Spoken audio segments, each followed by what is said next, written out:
ones? Yeah.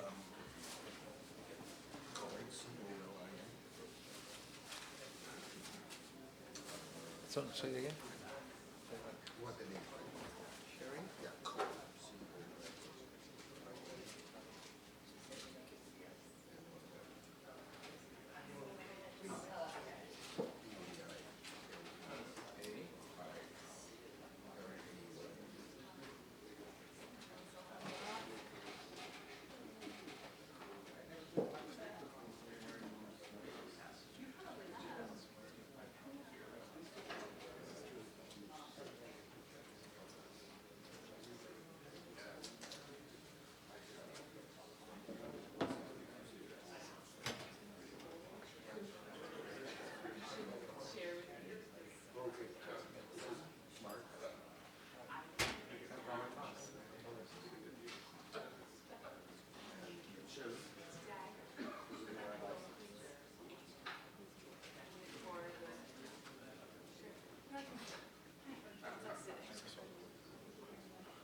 So,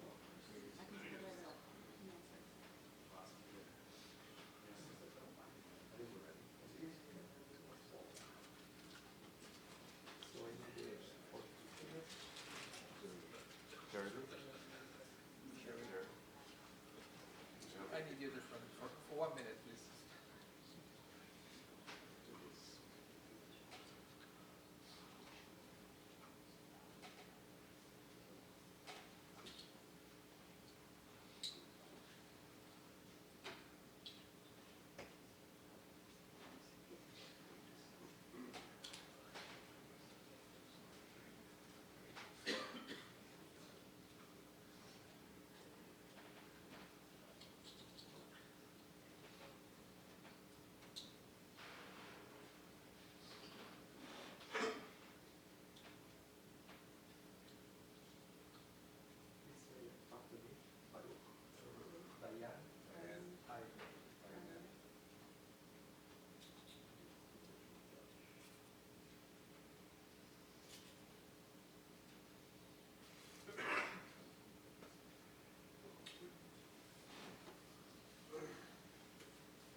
מזמור לדוד,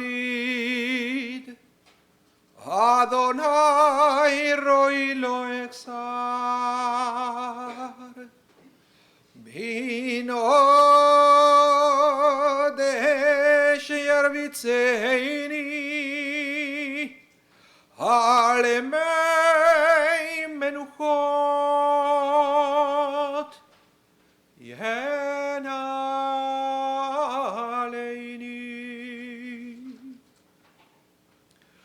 נפשי שובב ינחני במגלי צדק למען שמו, גם כי אלק וכיצל מוות, לא ידע רע כי אתה עמדי. שבטך ומשענתך המה ינחמוני, תערוך לפני שולחן נגד צורריי, דשנת בשמן ראשי כוסי רוויה. אך טוב וחסד ירדפוני כל ימי חיי, ושבתי בבית אדוני לאורך ימים. The words of the 23rd Psalm. Psalm of David. The Lord is my shepherd, I shall not want. Giving me repose in green meadows, leading me beside the still waters to revive my spirit, guiding me on the right path, for that is God's essence. Though I walk through a valley of the shadow of death, I fear no harm, for you are with me. Your staff and your rod comfort me. You prepare a banquet for me in the presence of my foes. You anoint my head with oil, my cup overflows. Surely goodness and kindness shall be my portion all the days of my life, and I shall dwell in the house of the Lord forever. I would like to welcome all of you who came here to be together with the family, or we also welcome everyone watching online and listening on TuneIn Radio or the internet, to say goodbye to Jack Gutkin of blessed memory, who was known to the Jewish people by his Hebrew name, Yitzchak Yaakov, ben Israel ber Halevi Vegital,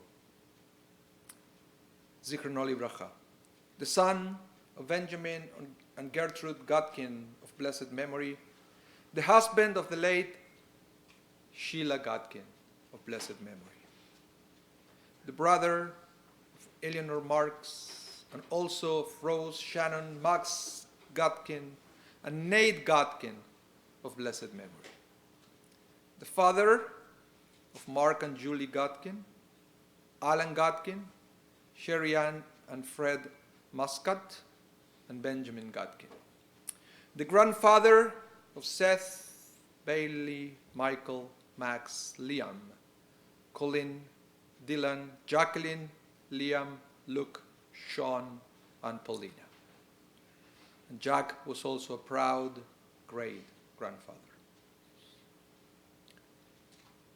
Jack Gutkin passed away on January 26th, peacefully, after a short but devastating illness at the age of 94. The rabbis teach that although we are godlike by nature, at the same time we are commanded in the Torah to strive more and more to resemble our Creator. The imitation of God, known in the rabbinic writings as following in His ways or clinging to Him, is a procedure for fulfilling the divine potential characteristics in all humans. What is especially interesting about this commandment is that when the Jewish people are directed to be like God, the way indicated towards this goal is through acquiring the right moral attitudes and actions.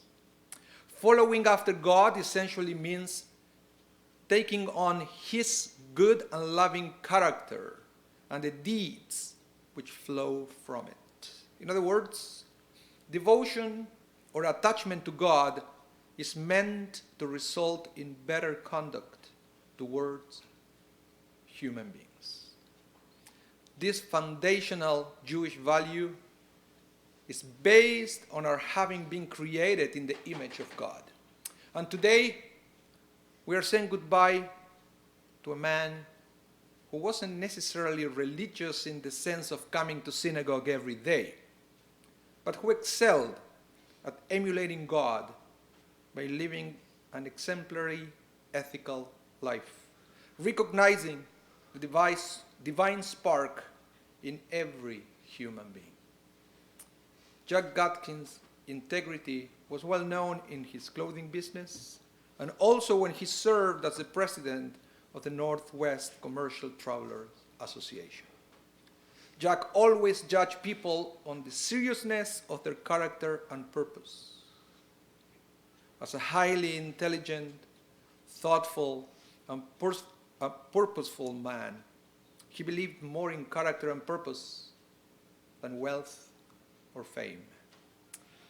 The working person, serious in life and dedicated to family, was a person of stature to him.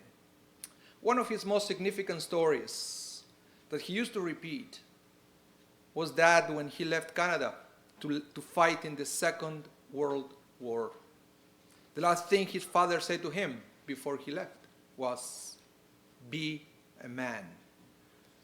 That advice from his father was a guiding principle throughout Jack's life. This reminds me to a passage we read in the book of Exodus, chapter 22, verse 30. And I quote, "And you shall be people filled with holiness unto God." To what Rabbi Menachem Mendel of Kotsk, a Polish rabbi who lived in the early 1800s, explained, we learn from that verse that first you have to be a mensch, a good person. Then and only then you can be holy. His advice to others, Jack's advice to others, was always the same. Be a mensch. Take care of your family. Be honorable. Live a serious, productive, loyal, and ethical life. He was interested in finding such people because those are the characteristics of a good man, a good person. There is also an old story that I was told from when he was once asked to define what is a stigma. His definition was the shame of an innocent people who are down on their luck and are subject to just because they need public assistance. Jack noticed the double pain on those people by experiencing the bad situation plus having to deal with the discrimination from other people. Social justice was very important to him. His moral choices included a strong stand on anti-racism and being sure there was a space for everyone. Jack Gutkin also enjoyed concerts, especially folk music, and interestingly enough, as he got older, he also got more into rock. He also loved the music of the Beatles. He loved to play golf, and he also had a season ticket for the Blue Bombers for many, many years. He had an eye for good paintings. He enjoyed the museums and tried to pass this passion to his children. Unfortunately, my understanding is that not all of them were equally enthusiastic about this one.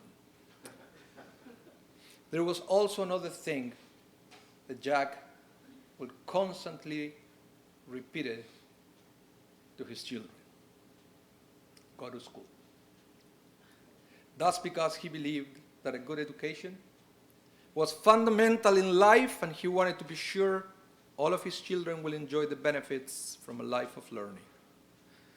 At this moment, when we remember the life of Jack Gutkin of blessed memory, we cannot forget that he was who he was in part because of his beloved wife, Sheila Gutkin of blessed memory. A couple of years after Jack came back from the war, he met a girl called Sheila Crivochet. She was 4 years younger than him. They fell in love immediately. They got married in 1948. That is 6 months after their first date, and only Sheila's death got them apart. She kept the home running while he could oversee the business. Although eventually, when the kids were older, she joined Jack in his business, and thanks to that, they had multiple chances to travel together all over the world. Unfortunately, Sheila died in 2016. And even though Jack was a very strong man, he struggled with the adjustment of having to live without his soulmate. But now, they are reunited once again in the world to come. Rabbi Shimon says there are three crowns: the crown of Torah, the crown of priesthood, and the crown of kingship. But the crown of a good name excels them all. May the good name of Jack Gutkin be a source of blessing, comfort, and inspiration for many generations to come.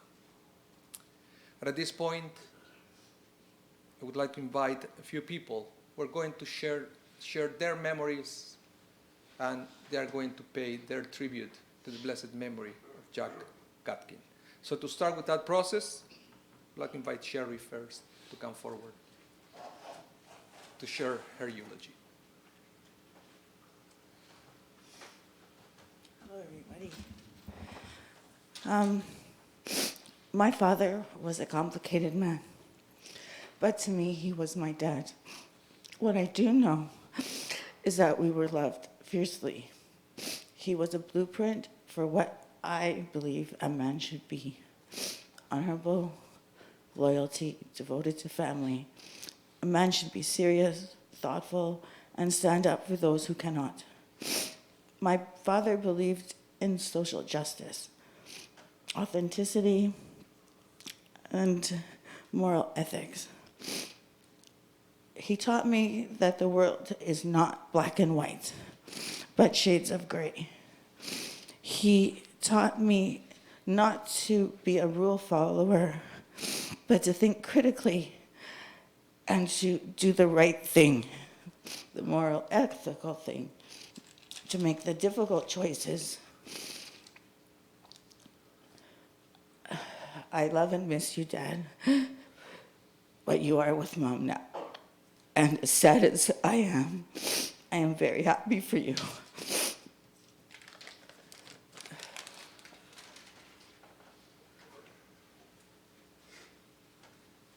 Thank you very much.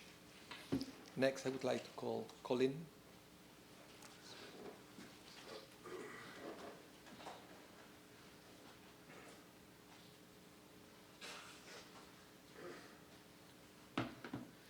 So my name is Colin Muscat. I'm Jack's second grandson, and it's my honor to share a few words about my Zeta.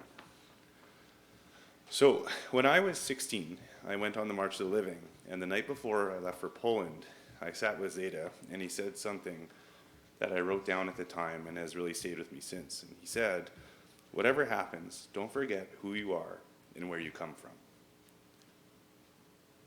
Zeta was principled and strong-minded. He loved to talk and to discuss, and also sometimes to argue. He loved to keep up with the news, which I sometimes think he was able to absorb subconsciously while he was sleeping on the couch in his den. As grandparents, he and Baba were the perfect pair. My childhood is full of memories of Baba's love and attention, and my adulthood is where my relationship with Zeta blossomed. I will always have memories of the conversations we had at his kitchen table.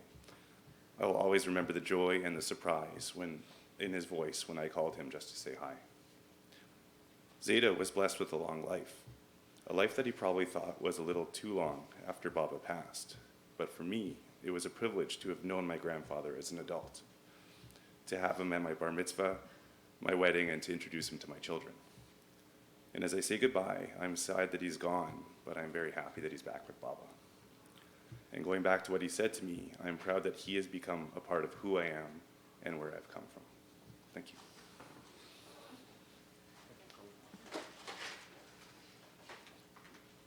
Next, I would like to invite Bailey to come forward.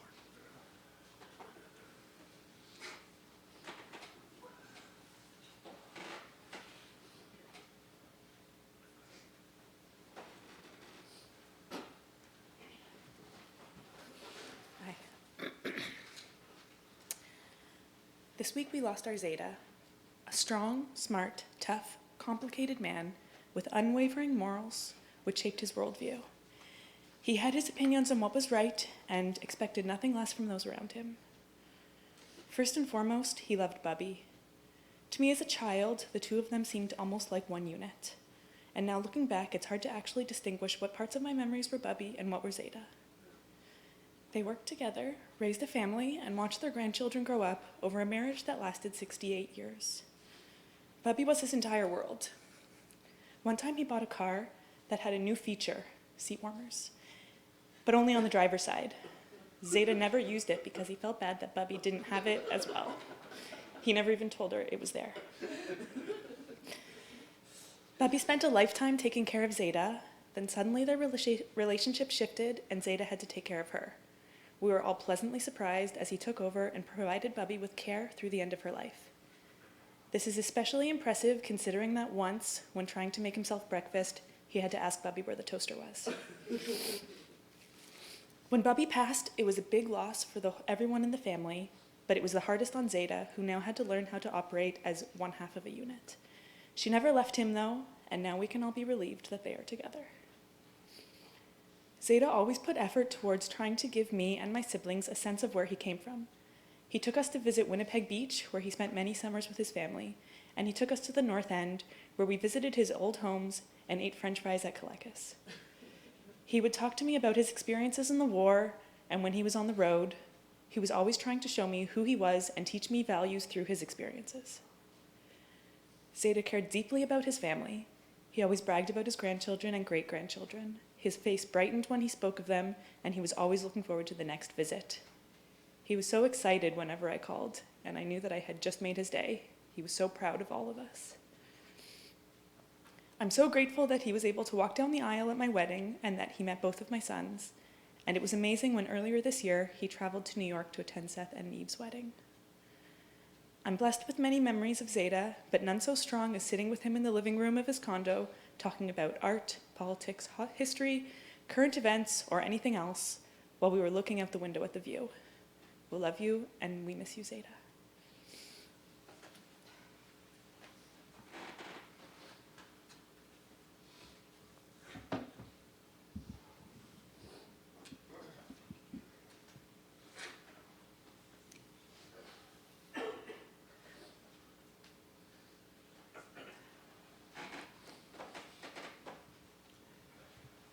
Thank you all for your tribute to Jack Gutkin, Zichrono Livracha, of blessed memory.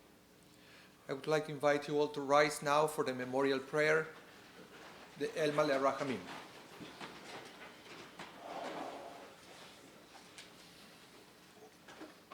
El Maleh Rachamim, Shochem Bamedoimim, Ametze Menucha Nechona, Tachat Kanfei Ashechina V'ma'alot Kedoshim, Kedoshim uteorim, Kezoyer Raki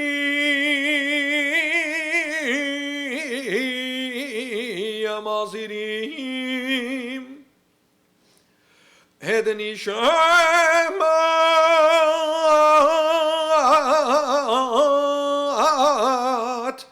Edni Shemat, Yitzchak Yaakov, ואין ישראל ורע לוי וגיטל שהלך לעולמו בעבור שאנחנו מתפללים ועד הצקרת נשמתו בגן עדן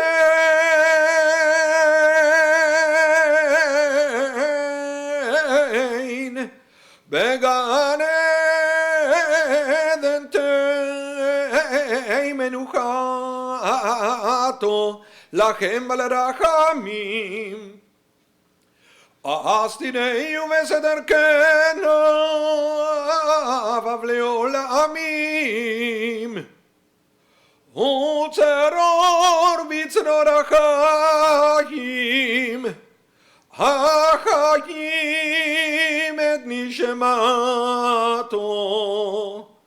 אדוני יונח נחלתו וינוח ושלום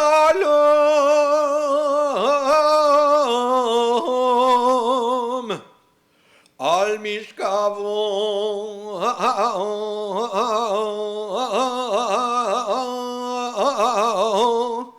ונאמר Amen.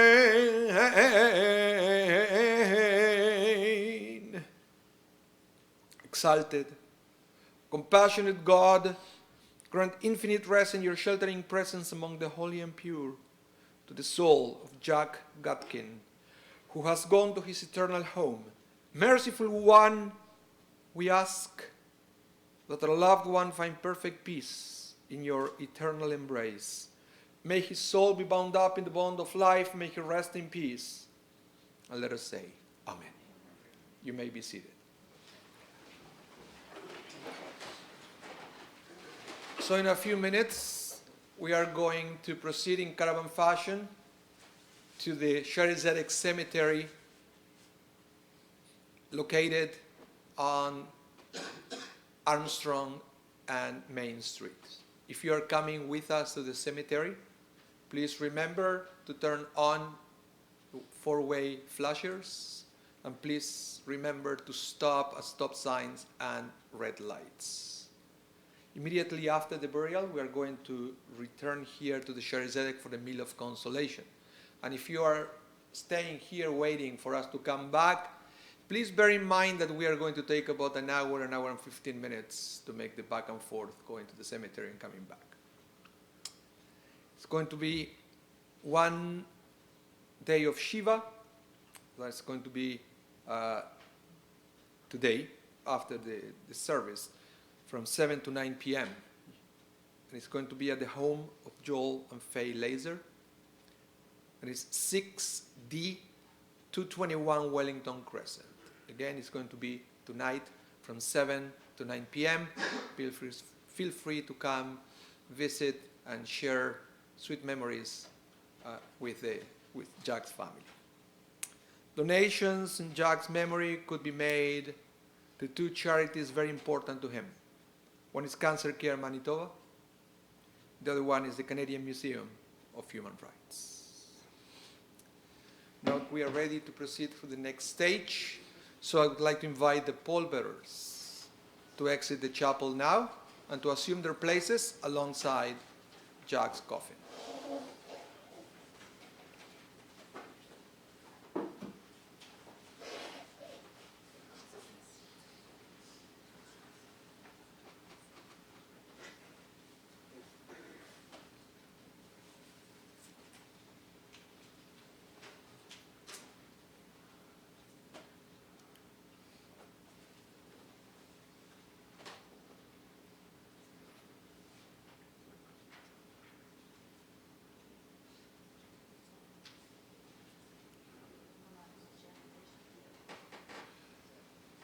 Family can exit now. Our tradition is family goes directly into their transportation.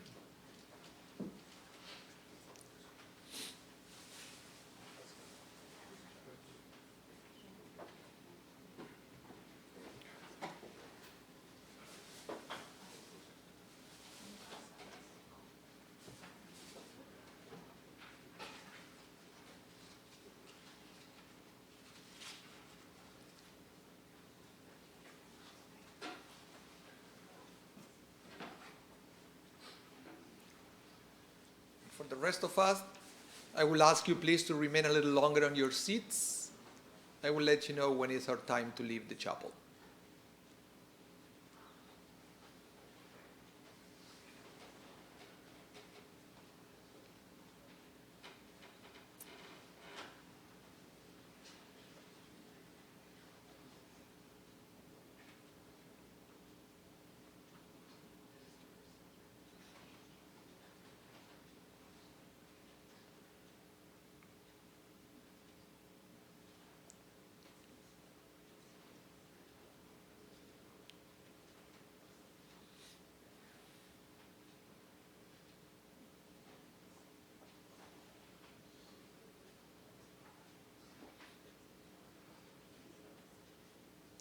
So in a couple of minutes, when it's our time to leave, the tradition is to exit the building immediately and to form two lines outside through which the coffin could find its way into the hearse.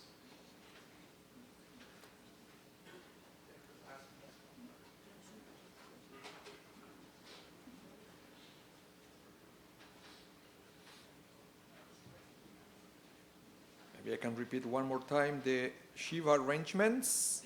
Again, 6D 221 Wellington Crescent, tonight from 7 to 9 p.m.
Thank you all for coming out, and thank you also people from tuning in. It's our time to exit now.